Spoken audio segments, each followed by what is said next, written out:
You have a wife, a mortgage, and a draft notice. Uncle Sam picked your name from a bowl in Ohio. Now you shiver at Fort Benning in freezing Georgia underwear. They hand you an M1 Garand rifle you never fired, 17 weeks of grueling bayonet training, and bloody marching boots. You gain 15 pounds and learn to strip the weapon. Then a train takes you south to Norfolk, Virginia. 5,000 men crowd onto a massive troop transport ship. You cross the Atlantic Ocean, earning $50 a month. Half your pay goes home to feed your family. You join a rifle company as an individual replacement soldier. Nobody knows your name. The veterans look right through you. The last guy in your bunk took a mortar round. You now carry 64 pounds of heavy frontline combat gear. Cardboard K rations taste like motor oil and cheap preservatives. You have not slept in 38 hours of combat. Your feet rot white and swollen inside wet boots. Your first terrifying firefight lasts for 11 chaotic minutes. The man next to you takes a throat hit. Your body keeps firing because muscle memory takes complete control. Infantry casualty rates dwarf armor and artillery divisions combined. You survive 60 days and earn a corporal's stripe. You now lead a tiny 3-man fire team forward. The new 19-year-old reminds you of your younger brother back home. Your pay bumps up to $66 per month. 13,000 infantrymen have already died in this brutal math. You become an assistant squad leader, managing 12 tired men. You eat frozen mud and share the same miserable rations. When someone dies, you instantly rearrange the frontline formation. Some exhausted sergeants stop learning new replacements' names entirely. The army feeds you terrified strangers, one single replacement daily. German veteran units outclass your fresh, young agricultural volunteers. Your pay increases to $78 as a sergeant.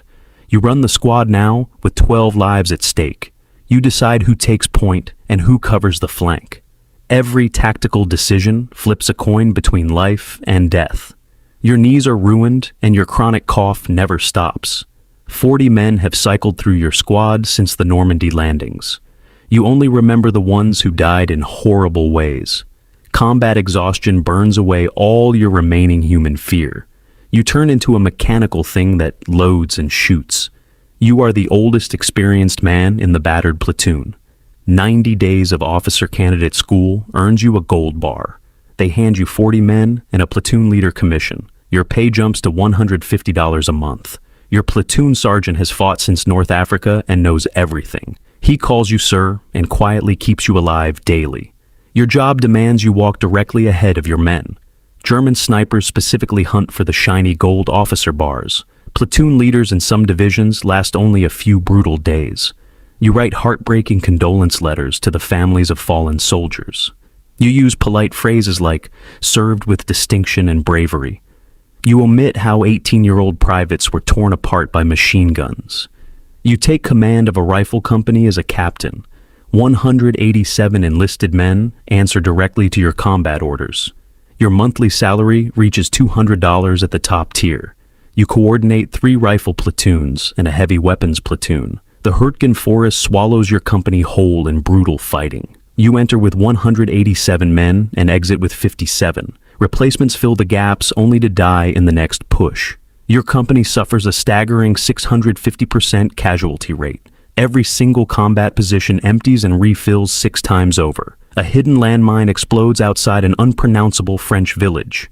You lose your left foot instantly in the blinding blast. Medics rush you to a frontline field dressing station tent. A hospital ship carries you across the ocean toward home. Your personal war ends abruptly, while your company gets a replacement. General Dwight David Eisenhower prepares for the massive D-Day invasion. It is 4:15 in the morning on June 5th. Supreme Headquarters hums with nervous tension before the historic cross-channel attack. You haven't slept, and you smoke 4 packs of Camels. Your hands shake slightly when nobody is watching your stress. 156,000 men wait anxiously for your single order. 5,000 ships and 13,000 aircraft assemble for battle. The largest amphibious invasion in human history hangs in the balance. You must decide right now whether to launch into the storm. Your meteorologist predicts a tiny break in the terrible weather tomorrow. You visited 26 divisions this spring, looking boys in the eye. Now you send them into fortified machine gun nests on French beaches.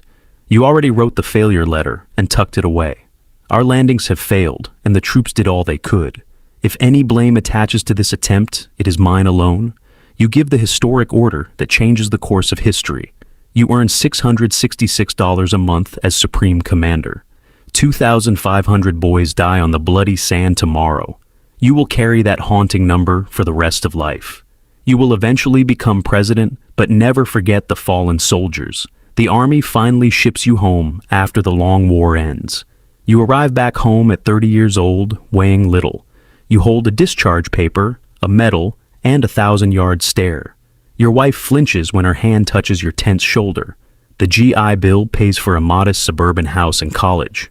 You secure a steady job working inside a local manufacturing factory. You never talk about the war, and nobody asks you questions. The nightmares return every single night for the first full year. Gradually, the terrors drop to every week and then every month. The haunting memories never truly stop following your daily life. You flinch violently at holiday fireworks on the 4th of July. You keep your old M1 rifle locked away in the closet. You tell your young son only the funny stories from camp. You never share the real horrors of combat with your family. Somewhere right now, another 18-year-old gets a letter from the government. Korea arrives in 1950, just 5 years after peace ended. They issue him the exact same M1, Garand infantry rifle. He receives the same steel helmet and canvas cartridge belt.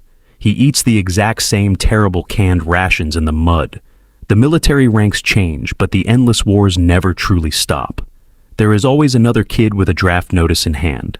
He leaves a wife back home and boards a train reluctantly. He heads somewhere he has never heard of to fight battles. He fights for abstract reasons nobody bothers to explain to him. The army is never a grand adventure. It is a giant machine. It operates with 16 million replaceable parts moving in tandem. Most of those human parts are entirely disposable to the system. The great economic engine of warfare keeps running without pausing. Peanuts and base pay fund the greatest mobilization in human history. Every soldier enters the economic ledger as a low-cost asset. Depreciation schedules apply to boots, rifles, and human bodies alike. The cost of ammunition frequently exceeds the soldier's monthly salary earnings. Hazard pay fails to match the extreme risks of frontline infantry combat. Actuarial tables calculate exact casualty percentages for every offensive tactical push. Human capital depreciation peaks during winter campaigns in dense forests. Supply chains deliver endless waves of fresh replacements to empty slots. Administrative overhead drops when sergeants stop memorizing new recruit names. Corporate military hierarchies demand constant leadership turnover at the junior officer level. Gold bar officer mortality rates create rapid upward promotional mobility for survivors. Company-level attrition rates measure 650% loss multipliers. Macroeconomic commanders balance million-man logistics against tactical objectives on maps. Strategic planning requires accepting acceptable losses to achieve ultimate victory goals. The GI Bill acts as post-war economic stimulus for returning veterans. Subsidized home loans transform the domestic housing market across the nation. Industrial manufacturing booms as factories transition back to producing consumer goods. Veterans integrate quietly into the civilian workforce without discussing past trauma. The cycle of mobilization resets instantly when new global conflicts erupt. Draft boards reactivate across towns and cities throughout the United States. Another generation receives the familiar envelope requesting their mandatory service. The economic machine of the military-industrial complex never truly powers down. Millions of interchangeable parts keep the global defense machinery running smoothly. Every soldier remains a replaceable component in a much larger system. The economics of soldiering balance national survival against individual human cost. History repeats itself as young recruits board trains for distant wars. The uniform changes color, but the fundamental frontline experience remains identical. Mud, rations, and fear define the universal currency of the infantryman. No amount of base pay compensates for the true cost of combat. The ledger closes for one generation while opening for the next, from $50 a month to eternal historical remembrance in books. The machine demands fresh recruits, and the nation continues to supply them. That is the true economic reality of being an American soldier. The ranks change and the wars shift across different generational decades. There is always another kid boarding a train he never wanted,